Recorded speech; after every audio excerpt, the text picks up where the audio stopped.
Good Friday to one and all. Thanks for tuning in. Thanks for coming back to another episode of Sometimes the Old Man is Right. As usual, I am your host, Lamont Ferguson, playing the role of the old man. It's a special episode. It's palpable. Can you feel the energy? It is the season 1 finale of Sometimes the Old Man is Right. This is episode 23. I gave you a 22 episode season and then gave you a bonus round. That's what I did. Gave that all to you. So this is the finale. I don't know what's going to happen. We could kill off a major cast member. There could be a car accident. Could be a cliffhanger. Could be an evil twin returning. I don't know. I just know I'm going to try to make it as must-hear podcast division as possible. Yeah, see, that doesn't work. Must-see TV is the best phrase, but it's none of those things.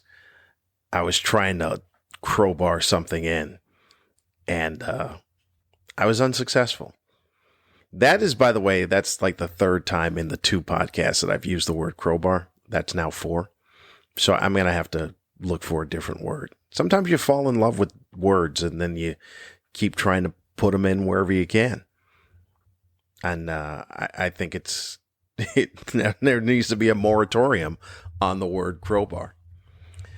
Anyway, how are you? How was your week? I'll say that, even though I did speak to you just a couple of days ago on Tuesday when we released episode 22 of 2/22/22, but you made it to Friday. How you been? Hope you're well. What's the good word? I am well. Thanks for asking. You know what I found out? I have found out that I need to keep a recording device on me at all times, because what happens in my life, as I've mentioned before, I don't know if I have, I believe I have, I don't know if on the podcast I have. My life is a Lucy episode. Every day of my life is filled with Lucy hijinks. I love Lucy hijinks. If it's not chocolates on a conveyor belt that are speeding up, or me getting into a fight in a wine vat while stomping grapes, it is something. So I need to have a recording device on me at all times, because there are times when I get fired up, and that's the moment that I should be recording something. Because what happens is I'll get all fired up, and then time will pass, and then I'm not as fired up anymore. Then I have to recreate that moment to give to you, the listener. I tried my best. See what I can do. Something happened this week. Yes, in the matter of days that from the time I dropped the podcast until now, yes, more Lucy antics took place. So I get a call asking to go pick up Olivia from school, because we went to school and she was fine. And then, like an hour later, call comes in to pick Olivia up from school because she's not feeling well. So I go to the school and I pick up Olivia. They go over the paperwork with me saying she needs to do these things, one of these 3 things, to return to school, because she's exhibited what are juvenile signs of COVID. It's very important that I said juvenile in there as far as the signs of COVID, because they are the ones that she had, which was a stomach ache and a headache. All right. Okay. So we go home. Hour later, she's fine. But now I still have to go through all this thing to figure out what's going on. She's tested, got the home kits, test her for COVID, negative. All right. Well, on the list doesn't say, one of the things says she has to have a negative test, but it does not say from an outside source. So now it's a little weird. The next day, tomorrow, which would be the next day, what takes place? Do I bring in the COVID test? Do I take a picture of the COVID test? What do I do? I don't know. So we get ready to go to school. I vacillate over this in the car because I'm like, I'm not sure. Where do I go? I decide, all right, I'm going to go to the outside source because that will help alleviate the problem of me showing up at the school and them saying, oh, no, you need an outside source, even though nothing on the paperwork says an outside source. I go to the outside source. Now, remember, it's COVID. It's crazy times. It's insanity. And you know my pet peeve with the CDC and messaging. And this is what got me all fired up was, once again, you've just fumbled the ball on all messaging. The school has fumbled the ball because they don't have anything in there specifically that says obtain a negative COVID test from an outside source.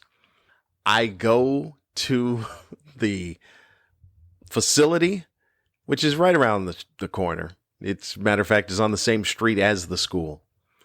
To go there to get this test, there's one guy in the parking lot. I pull up to him. I said, where's the COVID testing facility? He just points at the empty parking lot and says, well, they would be there, but they don't get here until 8:30 or 9. I thought, okay. I thought we were in this pressing situation. COVID is rampant. Are we scaling back, but we're not telling people we're scaling back? Again, this is the messaging that comes through, that no one knows how to relay a message. So the COVID people who are supposed to be there, but apparently not a pressing matter because they can get there, 8:30, 9, whenever they roll up is when the time is. The guy who is talking to me is wearing a mask underneath his chin. So, remember what I said earlier, a few episodes ago, where this is the problem where you start seeing how people can start siding on the other side, or you can see what the problem is with the other side, and you can see where they're coming from? This is it. The guy who is there, standing there, telling people where the COVID testing is taking place, his mask is underneath his chin. He ain't worried about a mask. The COVID people can get there when they get there. The school is sending kids home who exhibit, according to them, any signs of COVID. My kid had a stomach ache and a headache. So I guess those things don't exist anymore. Like a stomach ache and a headache, they don't exist at all. When I leave there from the facility and then I go to the school, because now I want to make sure that we're clear on this, because I do have the copy of the test. I have the actual test with me, just in case I don't need the people who don't open before school starts to talk to them. I talk to the nurse at the school, and they said, I need to know, because my kid was sent home yesterday, and this is the paper, I need to know if this negative test has to be from an outside source, or can I use the tests that you guys sent home, those home tests? She says, yeah, the home tests are a little confusing because those are only to be used if there's an outbreak of COVID in the classroom, or you have been exposed to someone who is tested positive for COVID. But for us to accept her back into school, we need an outside source. Okay. Well, they're not open till 8:30 or 9. We'll be back. And on the drive home, and remember, the school is right up the street. It's like a 2-minute drive. There was just me ranting and raving. Because does any part of this make any sense to anyone? The tests that you sent home, you will not accept the results of those tests, and those tests are only to be used in these specific instances if there's an outbreak or if you've been exposed to. You see how none of this makes any sense? And this all goes back to the CDC. Look, if there was ever a time where we needed a king, or queen, this would be the time.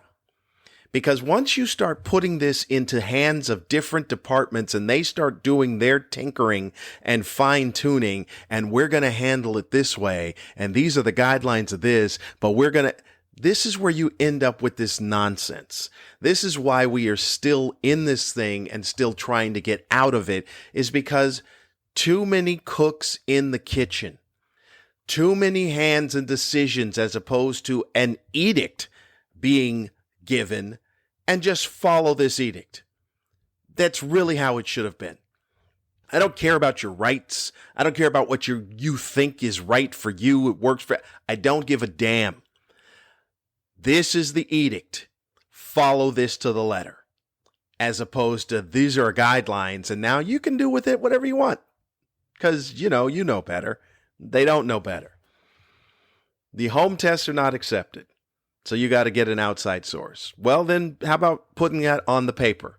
Because that would be one of the key ingredients for people to know. A little key piece of information for folks to understand and know that outside source. And why send out the test? Now, my wife, who is a school nurse, did make a good point because she said the problem with the test is that the schools will accept them. This is weird. The schools will accept them if they're positive, but they won't accept them as they're negative. And I thought, well, why? And then it made sense. Because people are shitty. Because human beings at their core are shitty organisms walking along the earth. Because here's what would happen. People would then get other people to take the tests, even though they know their kid is positive, and then have the kid return to school because they can't take time off work and they don't want to be bothered. So I'm just going to send my kid to school. I'll get someone else to take the test who's negative, then send those results in and send my sick kid to spread COVID to the classroom. And that is why they don't accept it, which makes sense. It's a good point. But why are we trying to cover all the bases? It makes no sense to try and cover it. Here's what you should have done. Save money on resources and not given out the tests. And then said exactly why you're not giving out the tests. We can't give out tests because you jackholes can't be trusted. Because you horrific specimens of flesh cannot be trusted to not game the system. That would have worked because I'd have went, oh, yeah, you're right. People are shitty. And now the rest of us have to pay because people are shitty. Too many people, shitty people, get away with too many things. There are no repercussions. There's no repercussions for gaming the system. We all act like we're acting on the honor system, yet there is no honor to be found. The whole thing about the loans, the loans that went out and they had to go now track down people because people were getting $1 million. Yes, if given the opportunity, the majority of people will do the most vile and heinous things. I saw a police chief. They were talking about the whole George Floyd thing. This was back during the George Floyd protests. A former police chief made a statement that I believe should have made national news, and it should have been the crux of every argument. He said, in general, in the police force, X amount of percentage of officers, I don't remember the number, but X amount of percentage of officers will do the right thing no matter what. And it was a small percentage. It wasn't even like 50%, but it was enough to where you go, okay, there's some. He said, no matter what, they will do the right thing. Because then there's a certain percentage of officers that will only do the right thing if someone is watching. So they can be swayed by depending on who it is that they're around, whether or not to do the right thing. It's the same thing in general with society. Like I said, we're trying to go on the honor system. Meanwhile, X amount, a small percentage of people will do the right thing no matter who's watching. But a larger percentage of people will do whatever it is that they want to try and get ahead for themselves as long as they can't believe that they're going to be caught. And this is where we sit. It is, like I said, it's a failed experiment, man. It's a failed experiment. Horrific. But this is why you can't trust the home tests. Even though the home test was accurate, because when I took Olivia back to the testing place when they were open, yes, she was negative. So the test was correct. But the school can't trust the test because of shitty human beings. It's the worst creation. It really is. It's nowhere near. I've said this once and I'll say it again. It is nowhere near the top 10 of God's creations, people. Not even close.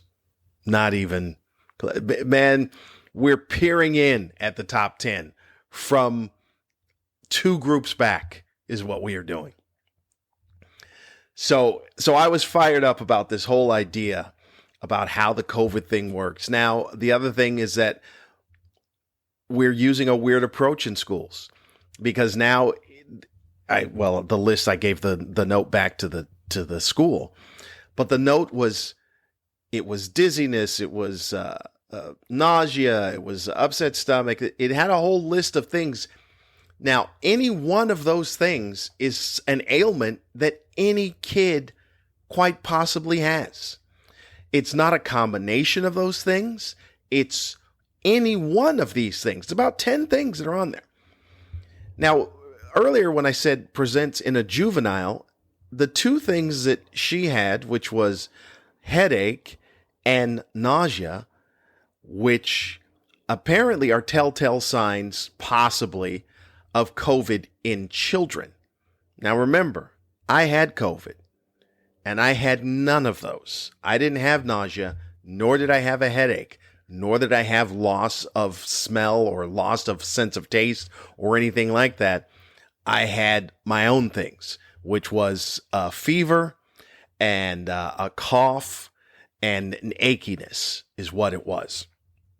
But none of those things were on that list. So it almost, to me, until I learned this, until I was told that this is how they present in juveniles, okay, I get it.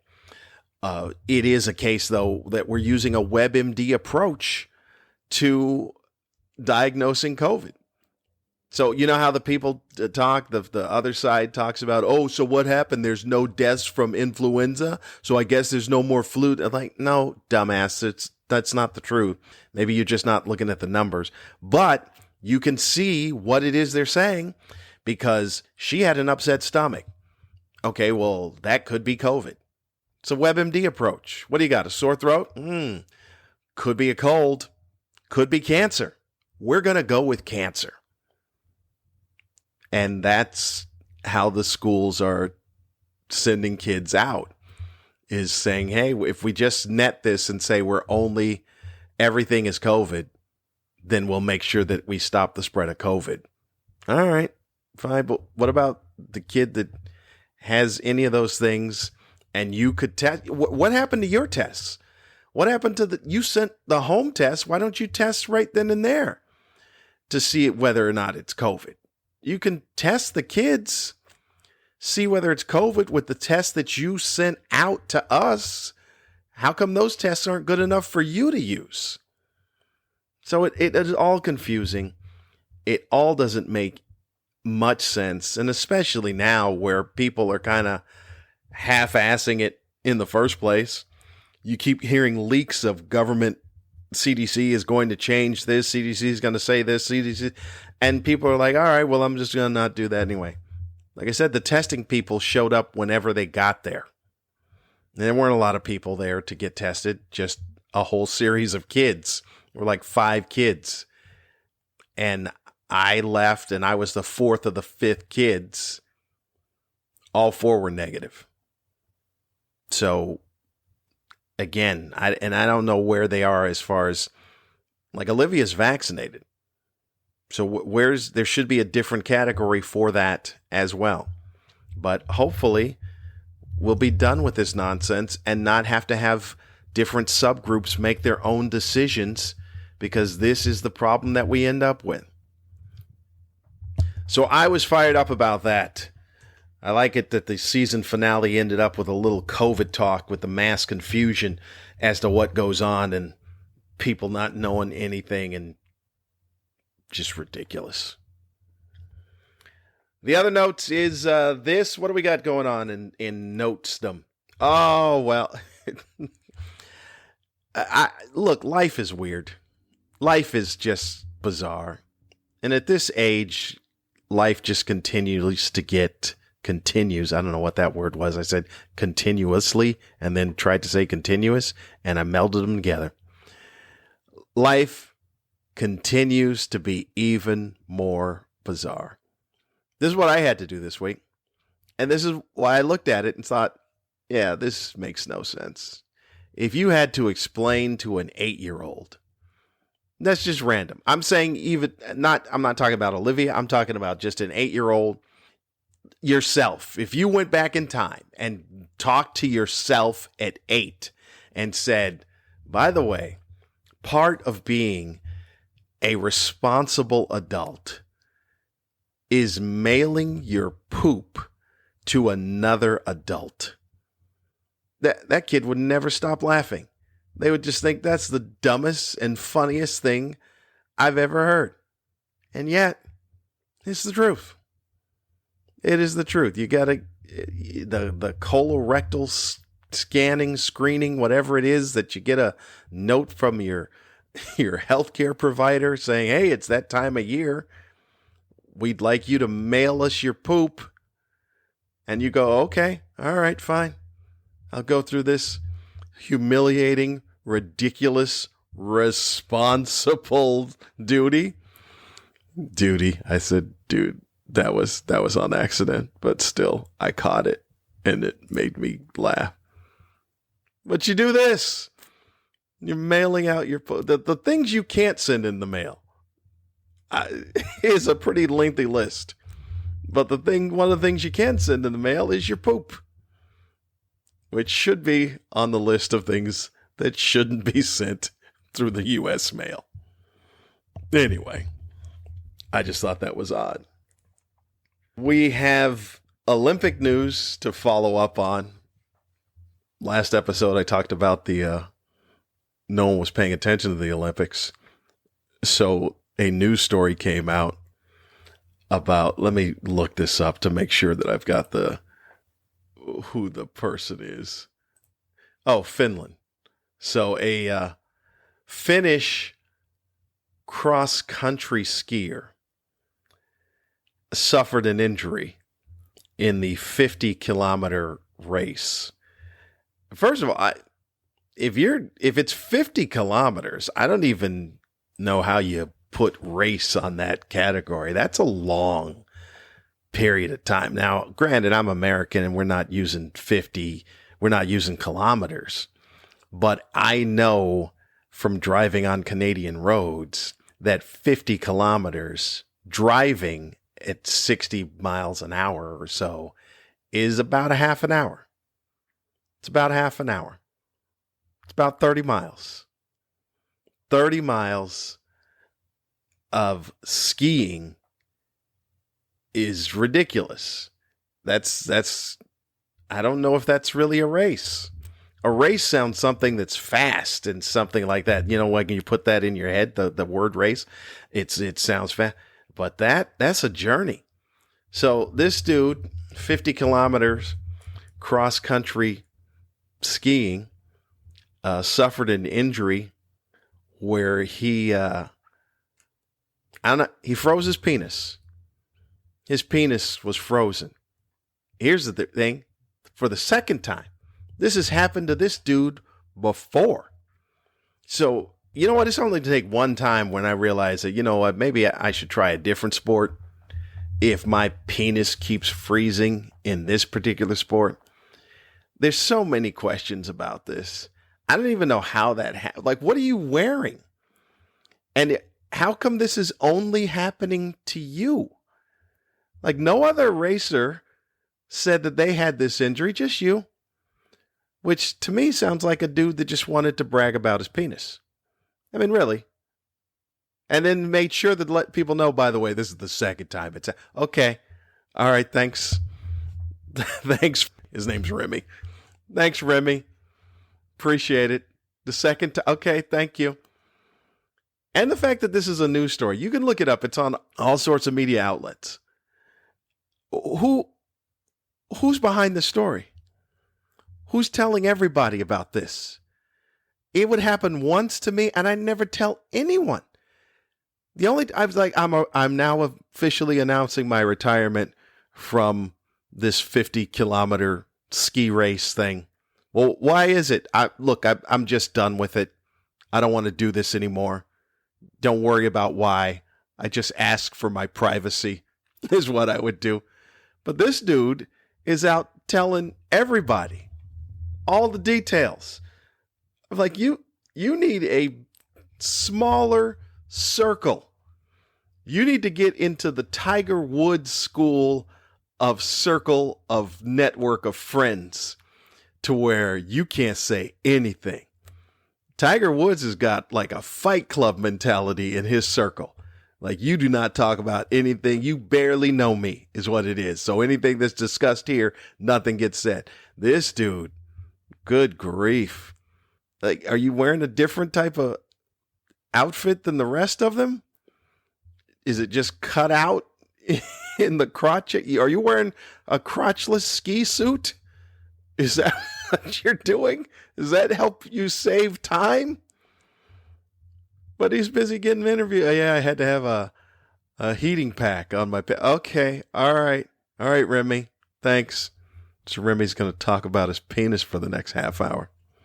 So anyway, that was a little crazy that was the story. And that's all I'll remember, to tell you the truth.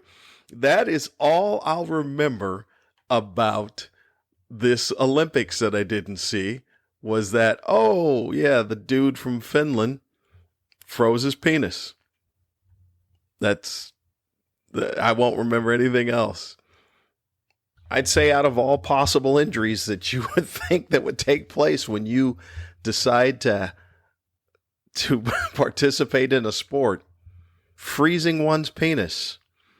I don't even know where that... If I had a list, I wrote out a list, or I typed up a list and I had a bunch of papers, I'd be flipping through those papers to go, where is that? Where it would be like on page 5 at the end.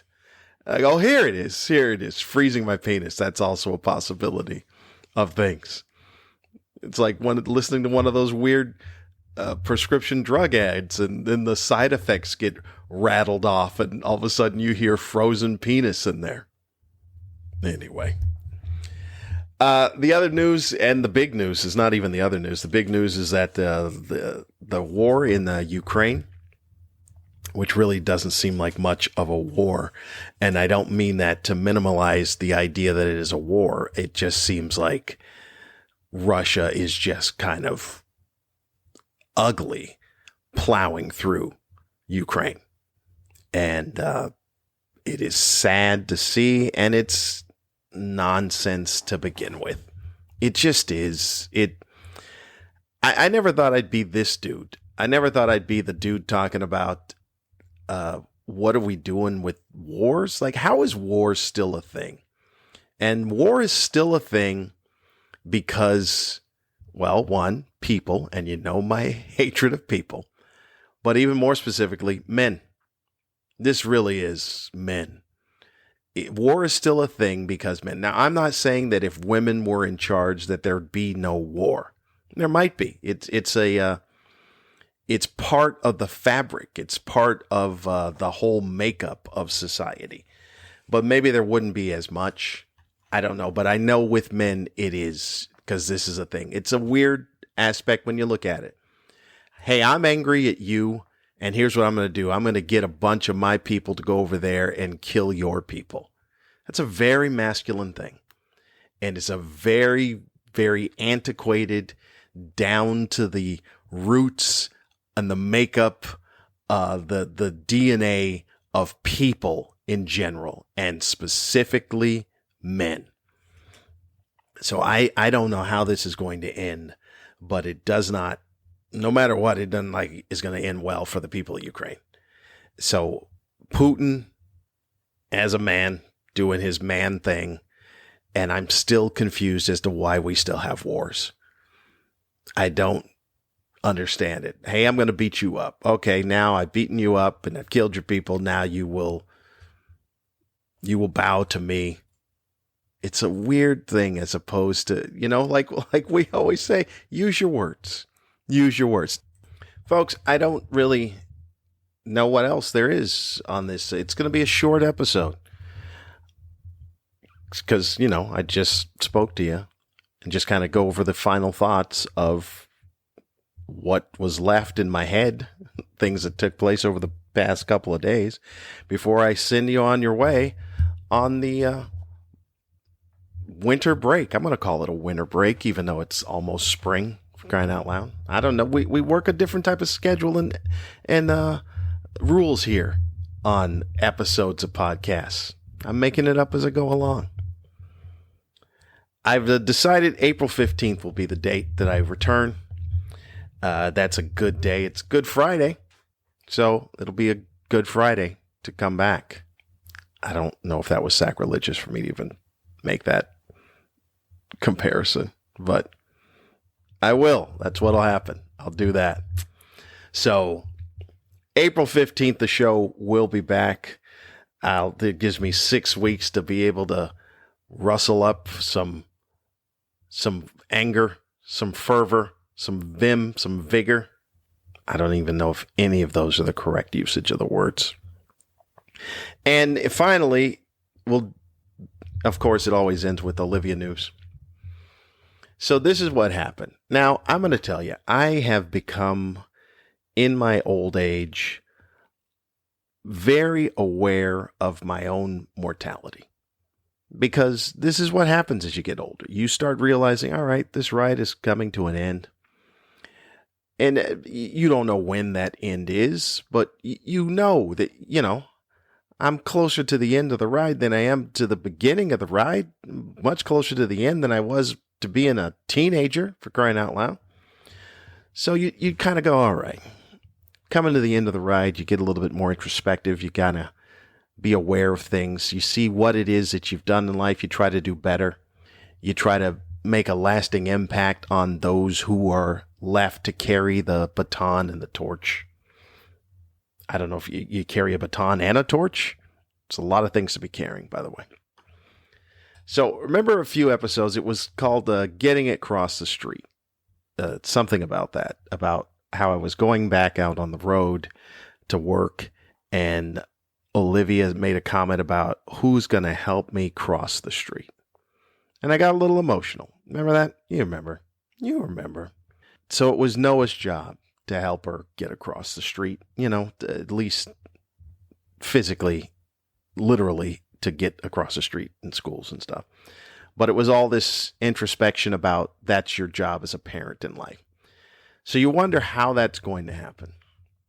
Now, yesterday, I had instructed Olivia and Noah to go pull the trash cans in because Thursday is trash day.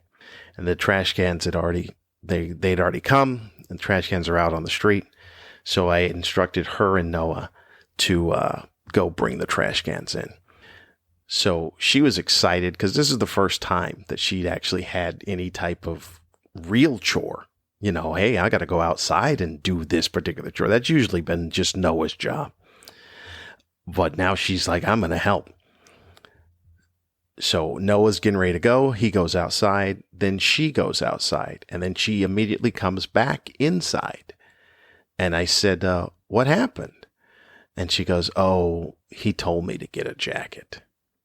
And at that moment, I got a little choked up inside. Because all you can do is do the best you can with your kids. And you try to instill in them that, hey, you take care of each other. If you got siblings, you take care of each other. It was instilled in me. I have 3 sisters, and during school days, there were times where I spent my recess being the bodyguard for my sisters to take care of them. And so you can only do what you can. You don't know whether or not it sticks. Sometimes it does. Sometimes you don't. You don't know. You don't know. Noah does his thing. He's much older than Olivia. He's 19. She's 8. But, they're close. But he does his own thing. He's got school. He's got his video games and stuff. But he'll take time to kind of hang out with her for a little bit. But for that moment that he told her, go back inside and put a jacket on, it made me feel like, all right, even when I'm gone, there'll be someone here to help her get across the street. So, shout out to Noah. Taking a look out for your sister. Good job, kid. All right, folks. That is it. That is episode 23, a big bonus episode for you fine folks as I go off to do work is what I'll be doing. Be putting up, like I said, I'll be putting up some best of clips of the show every Friday. And check out the Facebook. I almost said MySpace. Did you hear that? Did you hear me go, I'm MySpace. Good grief. I don't know what's happening. It's a good thing the show's taking a break because I went back in time for a moment. Check out the Facebook page of Sometimes the Old Man is Right. And I'll be throwing up clips on there.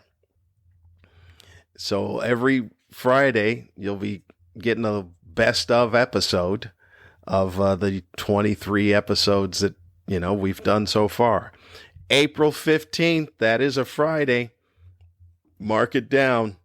It'll be highly anticipated. The return of Sometimes the Old Man is Right.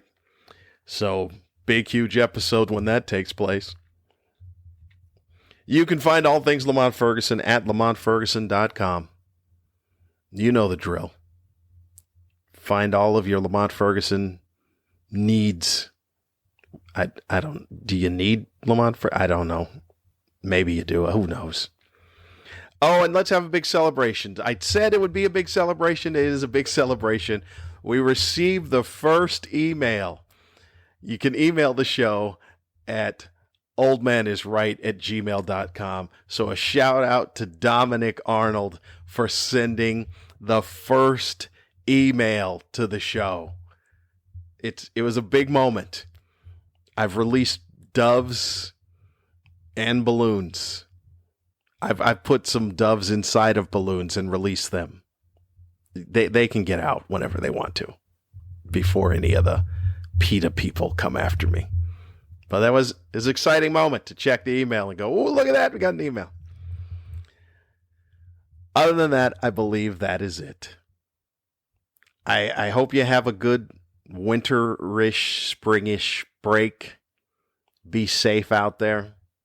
Take care of yourselves. Hopefully we'll have, when I return, that we'll be back to more of a normal thing with this COVID thing, so I don't have to keep complaining about it and yelling at the CDC anymore. Hopefully man will stop with war. That was a weird way to put it. It was almost like the Hulk. Man, stop war. But really, seriously, it couldn't be any simpler than that. So hopefully the folks in Ukraine will have to not endure any more of this nonsense. I talked about a lot of things here. Some of the stuff I may be way off, as it is. That's the whole point of this podcast, is that sometimes old people say things that are outlandish and out of touch. But sometimes the old man is right. I'll see you April 15th.